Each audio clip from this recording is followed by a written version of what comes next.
guys, what's up? Matt here. Welcome to the YouTube video. Today, what I'm going to be talking about is the difference between leadership and management, because I think they're confused and conflated a lot of the time. But if you're someone who really wants to grow from a business, from say a sales guy into like a really good leader or manager in the business, or if you are a business owner that is looking to lead from the front and actually be able to get buy-in from your staff, this video is for you. Make sure you stay all the way to the end.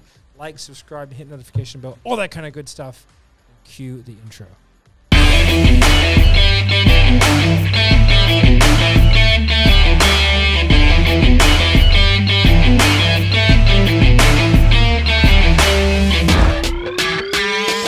All right, guys, so leadership and management, okay? So a lot of the time, people conflate these two because they think that like a great manager should be a great leader. They think a great leader should be able to manage people really well, and it's just not the case, right? There is a key distinction between the two.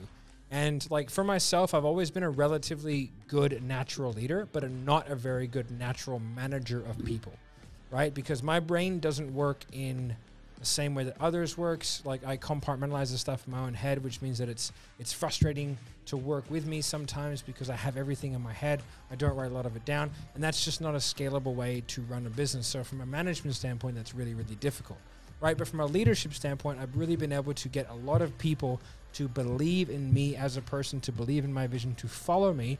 And so by being able to, I guess, like know what my strengths and weaknesses are, I've managed to build a management team around my leadership that fills all the skill set gaps and character gaps and that kind of stuff that I have. So we have a very strong management team with strong leadership from myself and James and other key people in the organization to be able to drive that forward, all right?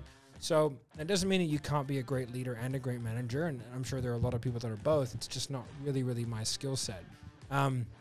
But from a leadership standpoint, right? Leaders, I don't think you have to lead from the front, but I think in certain spaces, like people have to know that you're good at what you do, and there has to be kind of a ubiquitous belief that the decisions that you make and the choices that you make are the best for everybody, and they have everybody's best interest at heart.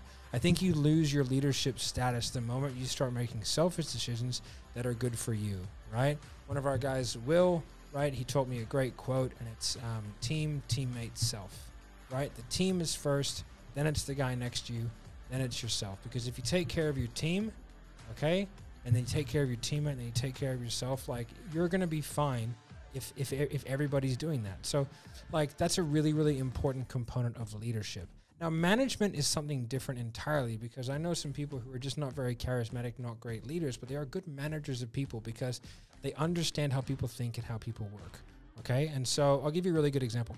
So a couple of our guys are like fantastic at what they do, but they need to be taught how to manage people. They need to be taught how to have conversations and understand where people are coming from. And a fantastic, really great component of a good manager is great compassion, right? And you know, I see a lot of people coming from different backgrounds and different areas, especially coming into Sales Stamper at the moment. We have a lot of people coming from different companies who are just being basically poorly treated, poorly led, and poorly managed. And a lot of that comes down to a complete and total lack of compassion, you know, which leads people to start yelling and screaming at people. And I cannot tell you enough, if you're yelling at your people, you have dropped the ball on the management and leadership side so badly in so many ways that I can't even begin to describe to you how poor that is. So if you yell at people, you suck at leadership and management. Like you're garbage at it, okay?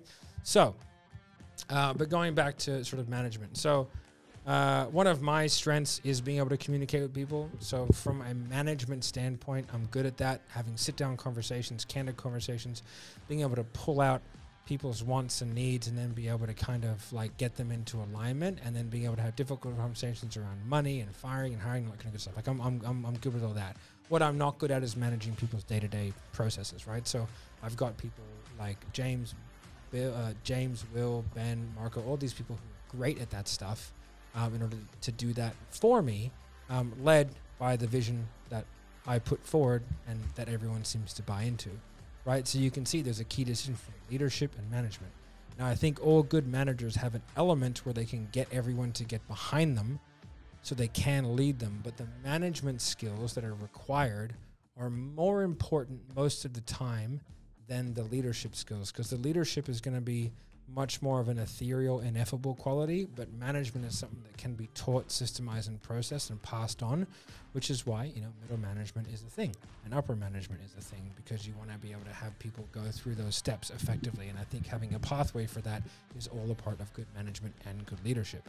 So the great debate, leadership, management, okay? Not everyone has to do both. Not everyone has to be good at both. But the key for you, if you're a sales guy, or if you're looking to grow within a company, or if you're an entrepreneur that is looking to grow a sales team, and if you are, and if you like this kind of content, make sure you comment down below, management or leadership. Tell me which one you're better. Are you better at leadership? Are you better at management? Let me know down below. And if you have any questions about either one, I'm happy to answer them in the comments as well.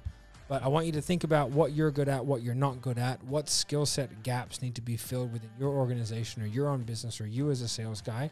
Do you need, what skill set gaps do you need to fill to be able to keep climbing that corporate ladder or the ladder within the organization that you're in? And if you are the leader of the business, like how do you fill those gaps, guys? Because without that, there is no scale, there is no anything. It's just you doing a bunch of shit, head down, ass up in a spreadsheet, doing everything that you hate about your business. All right, guys, I hope that helps. That's leadership versus management. If you do like this content, make sure you like, subscribe, hit the notification bell, all that kind of good stuff, and I'll make sure that I see you in the next video.